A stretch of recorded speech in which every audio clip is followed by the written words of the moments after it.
Good evening बच्चों, winners academy Prayagraj में आप सभी का स्वागत है। आज मेरा टॉपिक है अलंकार। आज मैं आपको अलंकार पढ़ाऊंगी। जैसा कि आपका सब्जेक्ट हिंदी व्याकरण का, मैंने हिंदी व्याकरण के मैंने संधि को मैंने अच्छे से समझाया, आपको समास समझाया, संधि के मैंने कई पार्ट्स में उसको समझाया क्योंकि संधि बहुत बड़ी थी, समास थोड़ा छोटा था, तो मैंने उसे एक पार्ट में समझा के आपको ख़त्म किया। आज हमने उठाया है अलंकार।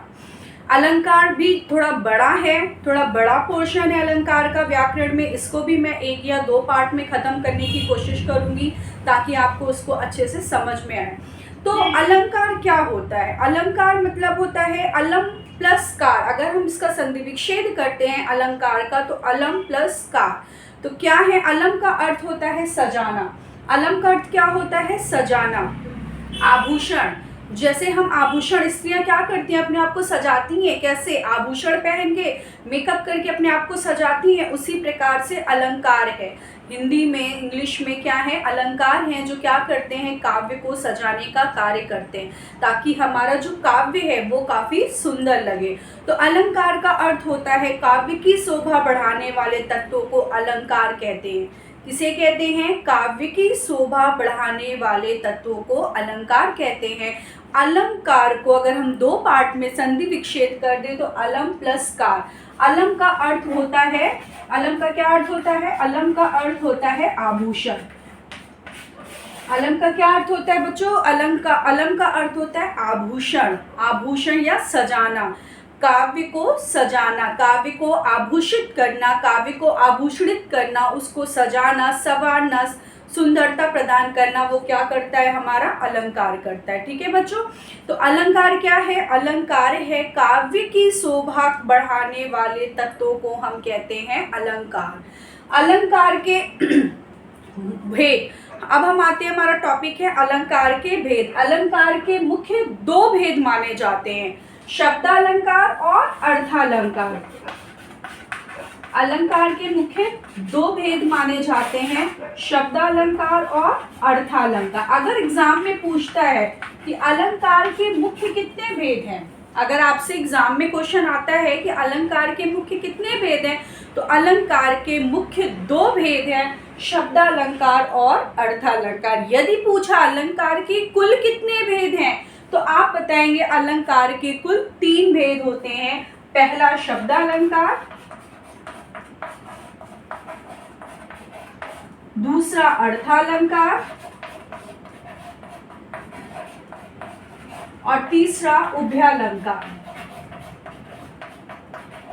तो ये ध्यान दीजिएगा बच्चों, ये ऑब्जेक्टिव क्वेश्चन में हमसे बहुत पूछ लेते हैं तो हम कंफ्यूज हो जाते हैं। मुख्य और कुल, अगर मुख्य पूछ रहा है कि अलंकार के मुख्य कितने भेद हैं, तो अलंकार के मुख्य 2 भेद हैं, शब्दालंकार और अर्थालंकार। यदि हमसे पूछ लिया गया कि अलंकार के कुल कितने भेद हैं, तो अलंकार के कुल 3 भेद होते हैं, शब्दालंकार, अर्थालंकार और उभयालंकार। शब्दालंकार जिसमें शब्दों के द्वारा क्या करते हैं? चमत्कार उत्पन्न करते हैं, शब्दों के द्वारा काव्य को आभूषित करते हैं, वो कहलाता है हमारा शब्दालंकार।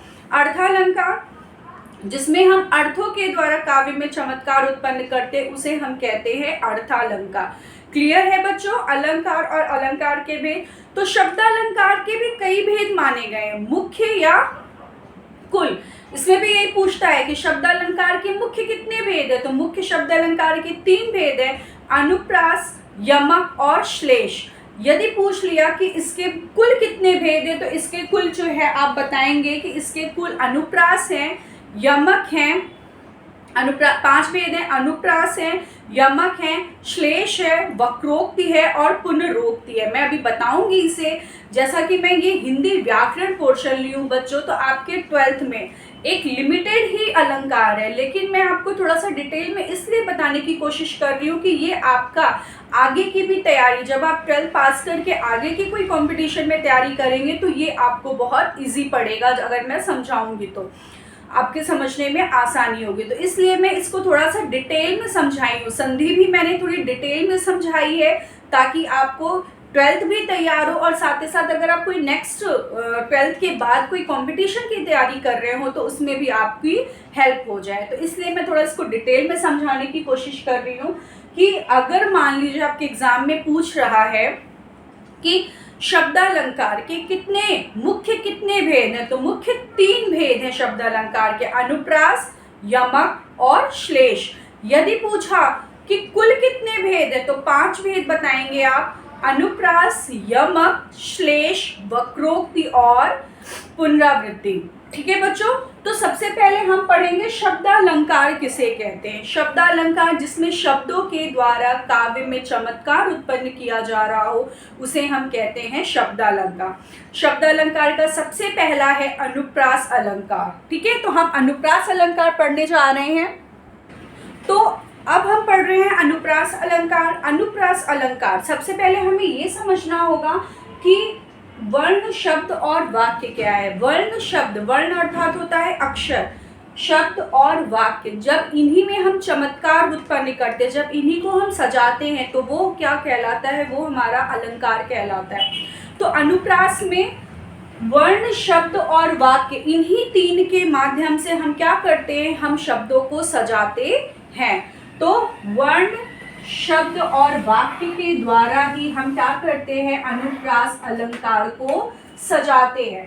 तो वर्ण, जहां अनुप्रास अलंकार क्या कह रहा है, जहां वर्णों की आवृत्ति एक बार या एक से अधिक हो, ध्यान दीजिएगा, जहां वर्णों की आवृत्ति एक बार या एक से अधिक हो वहां पर अनुप्रास अलंकार कहलाता है। किसकी आवृत्ति, वर्णों की आवृत्ति। अनुप्रास अलंकार क्या कह रहा है, वर्ण, वर्ण अर्थात अक्षर, ना कि शब्द।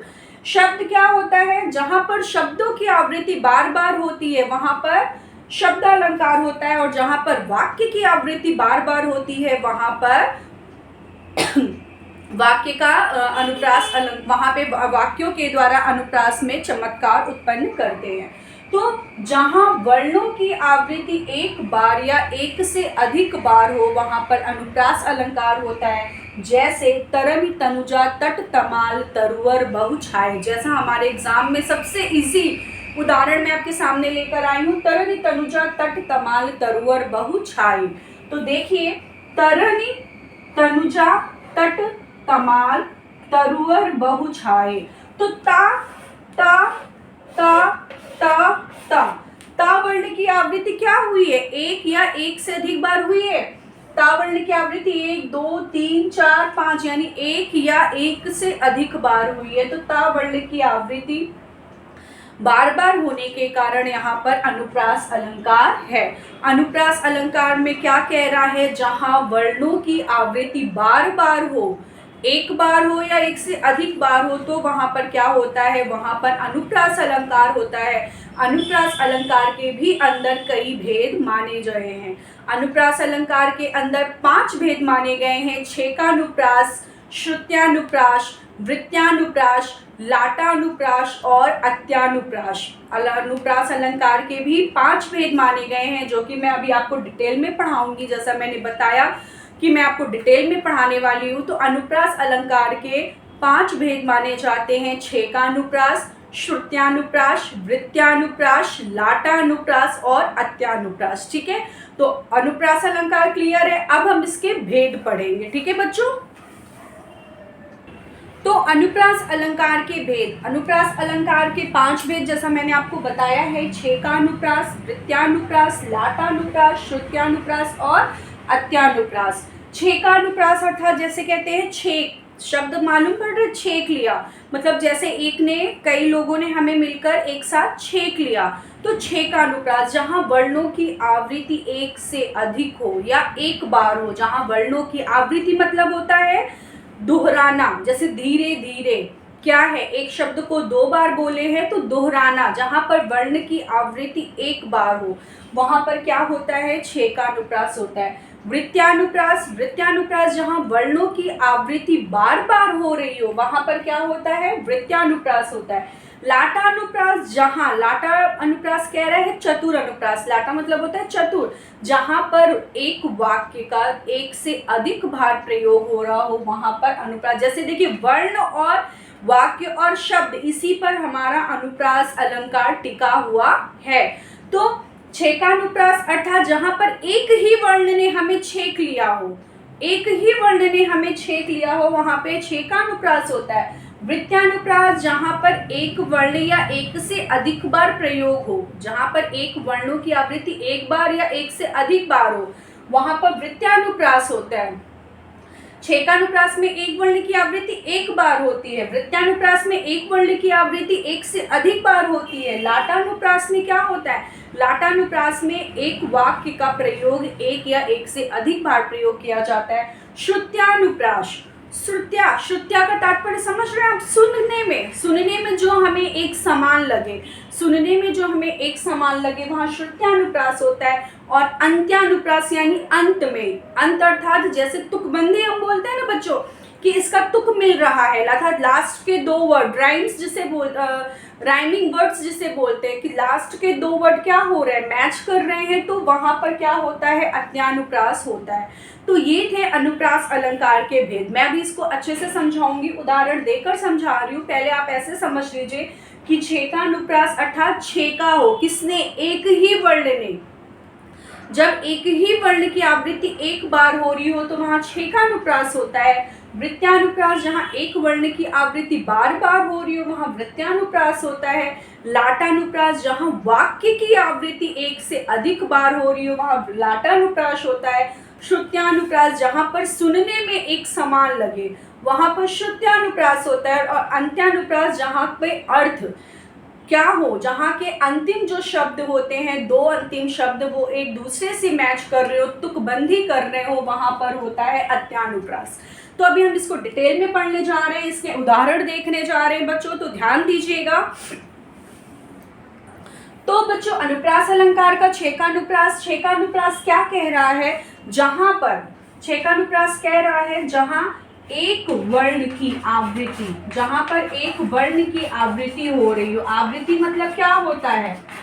आवृत्ति मतलब होता है दोहराना। आवृत्ति मतलब क्या होता है? दोहराना। जहां एक वर्ण की आवृत्ति दोहराई जा रही हो, दोहराई मतलब दो बार आई हो, उससे अधिक ना आई हो, तो वहां पे क्या होता है? छेकानुप्रास। छेका अर्थात होता है छेकना। जैसे इसका सही अब छेकना का क्या होता है? जैसे हम रास्ते में कहीं जा रहे होते हैं तो कुत्ता क्या करते हैं? एक कुत्ते की एक ही है ना, एक कुत्ता तो एक ही है, बाकी सारे कुत्ते जैसे हैं, तो कुत्ते क्या किए? हमें छेक लिए हैं। तो उसी प्रकार छेकानुप्रास, छेकना, छेकानुप्रास का अर्थ होता है छेकना। तो जहां पर एक वर्ण की आवृत्ति अर्थात एक ही बार होगी, आवृत्ति अर्थात दोहराई जा रही हो, जहां एक वर्ण की आवृत्ति दोहराई जा रही हो, उससे ज्यादा नहीं हो, तो वहां पे क्या होता है? छेकानुप्रास होता है। जैसे रहीमन रहीला की भली, उदाहरण दिख रहे हैं आपको? रहीमन, रा और रा, दो, रहीमन रहीला यानी इस शब्द की र शब्द क्या हुआ है? सिर्फ दो बार आया है, उससे ज्यादा नहीं आया है। तो यहाँ पर क्या है? यहाँ पर छेकानुप्रास है। अब हम पढ़ेंगे वृत्तानुप्रास। तो अब हम आते हैं अलंकार के, अनुप्रास अलंकार का हमारा दूसरा भेद है वृत्तानुप्रास। वृत्तानुप्रास जहां वर्णों की आवृत्ति, जहां वर्णों की आवृत्ति एक से अधिक बार हो, जहां वर्णों की आवृत्ति एक से अधिक बार हो वहां पर क्या होता है? वहां पे वृत्तानुप्रास होता है।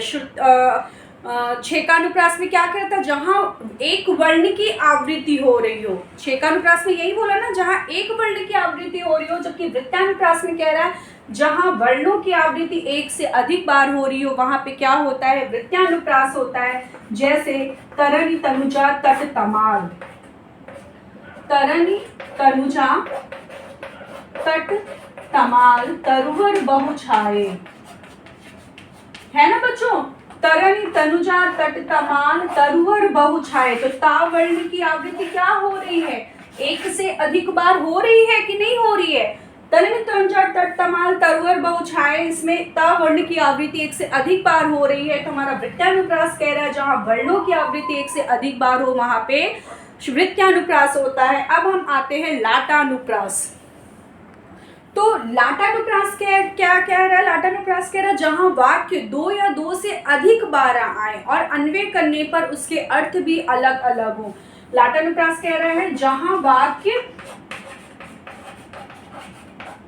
दो या दो से अधिक आए, जहां वाक्य दो या दो से अधिक आए और अन्वय करने पर भी अर्थ उसके अलग निकले, वहां पर होता है लाटानुप्रास। जैसे वे घर हैं वन ही सदा जो है बंधु वियोग, और वे घर हैं वन ही सदा जो नहीं बंधु वियोग। अर्थात यहाँ पे क्या है, वाक्य जो है दो से दो बार आए हैं, लेकिन क्या किया गया है, जब हमने इसका अर्थ किया है तो इसके अर्थ भी क्या हुए हैं, अलग अलग हुए हैं। तो यहाँ पर है लाटानुप्रास। तो लाटानुप्रास कह रहा है जहां वाक्य तो आए, एक ही वाक्य दो या दो से अधिक बार आए, लेकिन उनके अर्थ क्या हो, जब उनके अर्थ को तोड़ा जाए तो वो अर्थ अलग अलग निकले, तो यहाँ पे लाटानुप्रास होता है। अब हम आएंगे श्रुत्यानुप्रास। तो श्रुत्यानुप्रास पे आए हैं हम। श्रुत्यानुप्रास क्या कह रहा है? श्रुत्या मतलब श्रुत्या का अर्थ होता है सुनने में। श्रुत्या का अर्थ क्या होता है? सुनने में। जब सुनने में अर्थ हमें, जब सुनने में हमें एक समान लगे, जब कोई वर्णों को सुनने में हमें एक समान लगे, तब वहाँ क्या कहलाता है? श्रुत्यानुप्रास। जैसे उदाहरण देखिए बच्चों, कहत नटत रीझत खीजत, कहत नटत रीझत खीजत, मिलत खिलत लजियात।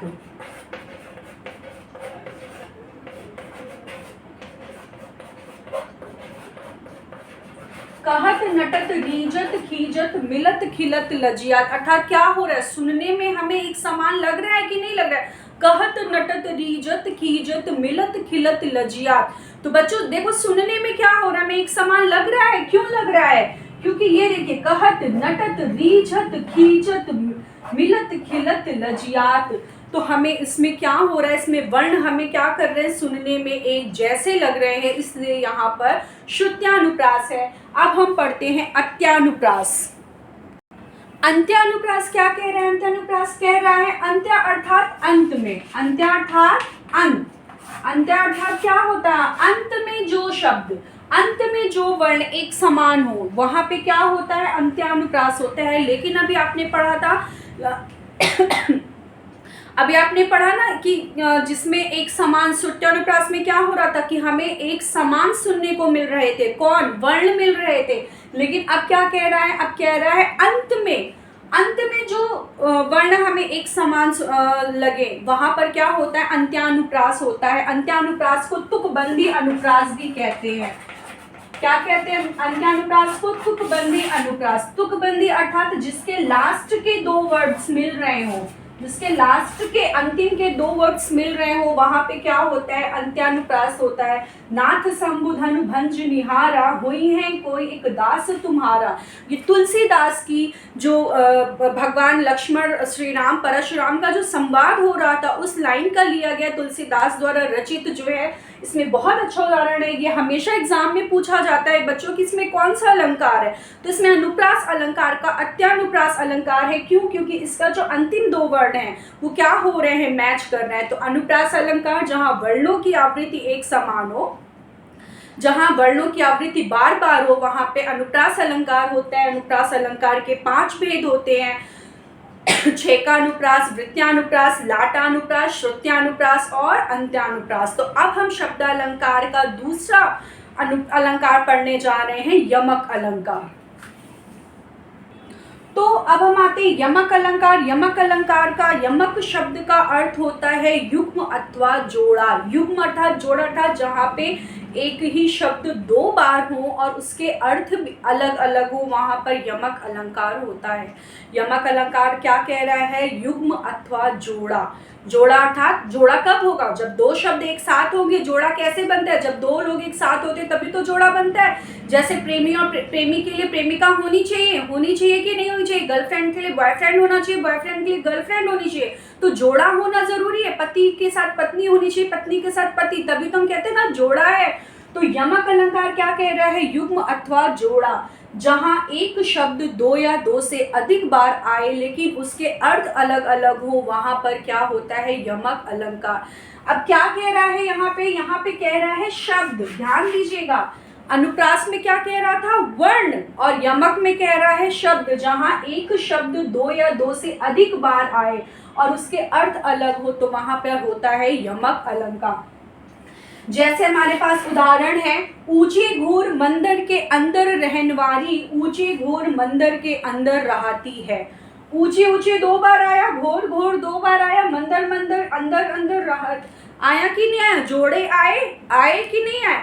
तो इसके अर्थ भी अलग है। जैसे मंदिर, एक मंदिर मीन्स क्या होता है, महल होता है, और एक मंदिर मीन्स होता है पर्वत कंदराएं। ठीक है बच्चों, तो जहां पर दो शब्द यानी जोड़े आए और उसके अर्थ अलग हो वहां पर होता है यमक अलंकार। यमक अलंकार का एक और उदाहरण मैं आपको बताऊंगी। जैसे 3 बेर खाती थी, वो 3 बेर खाती है।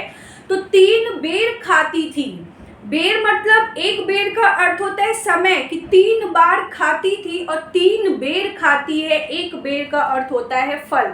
तो जहां पर दो शब्द एक साथ आए, जोड़े एक साथ आए, वहां पे यमक अलंकार होता है। लेकिन जोड़े तो आते हैं, शब्द तो आते हैं, लेकिन क्या होते हैं, अर्थ भी अलग होते हैं। जैसे एक मंदिर मीन्स क्या है, एक मंदिर मीन्स है हमारा महल, और दूसरे मंदिर मीन्स हमारा पर्वत कंदरा है। एक बेर मतलब समय और दूसरे बेर मतलब फल। ठीक है, तो अब हम पढ़ रहे हैं श्लेष अलंकार। ठीक है बच्चों, तो अब आते हैं हम श्लेष अलंकार। श्लेष अलंकार का अर्थ होता है श्लिष्ट अथवा चिपका हुआ।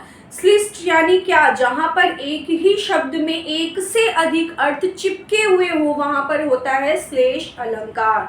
श्लेष अलंकार क्या होता है कि जहां पर श्लिष्ट, श्लेष का अर्थ होता है श्लिष्ट या चिपका हुआ, जहां पर एक ही शब्द हो, शब्द क्या हो, एक ही हो, लेकिन उससे अर्थ चिपके हुए हो, वहां पर होता है श्लेष अलंकार। श्लेष अलंकार का उदाहरण जो कि एग्जाम में बहुत पूछा जाता है, हमेशा उदाहरणों में पूछ लिया जाता है कि इसमें कौन सा अलंकार है। रहीमन पानी राखिए, बिन पानी सब सून, पानी गए न उबरे, मोती मानस चून। तो रहीमन पानी राखिए, बिन पानी सब सून, पानी गए न उबरे, मोती मानस चून। यहाँ पानी शब्द एक ही बार आया है। पानी शब्द क्या हुआ है, पानी शब्द ही एक ही बार आया है, लेकिन क्या हुए हैं, इसके अर्थ चिपके हुए हैं। जैसे एक पानी का अर्थ क्या है, मोती के पक्ष में है, दूसरे पानी का अर्थ मनुष्य की प्रतिष्ठा के पक्ष में है, और तीसरे पानी का अर्थ हमारे आटे के पक्ष में है। तो अनुप्रास में जहां वर्णों की आवृत्ति हो रही हो वहां अनुप्रास है। यमक जहां पर दो शब्दों का यानी एक शब्द का जोड़ा हो और उसके अर्थ अलग हो वहां पर यमक, और श्लेष जहां पर एक ही शब्द हो और अर्थ चिपके हुए हो वहां पर होता है श्लेष अलंकार। ठीक है बच्चों, तो ये अनुप्रास अलंकार का शब्द अलंकार जो है हमारा खत्म होता है। ये टॉपिक हमारी खत्म होती है। हमने अनुप्रास पढ़ा, अनुप्रास के 5 भेद समझाए, यमक पढ़ा और श्लेष पढ़ा। ठीक है, आप इसे समझिएगा, थोड़ा सा कोशिश करिएगा बच्चों, बहुत अच्छे से समझ में आ जाएगा, कोई दिक्कत नहीं होगी। अगर कोई दिक्कत हुई तो आप मुझे प्लीज बताइएगा। नेक्स्ट टॉपिक में हम पढ़ेंगे अर्थ अलंकार। ओके बच्चों, बाय, टेक केयर।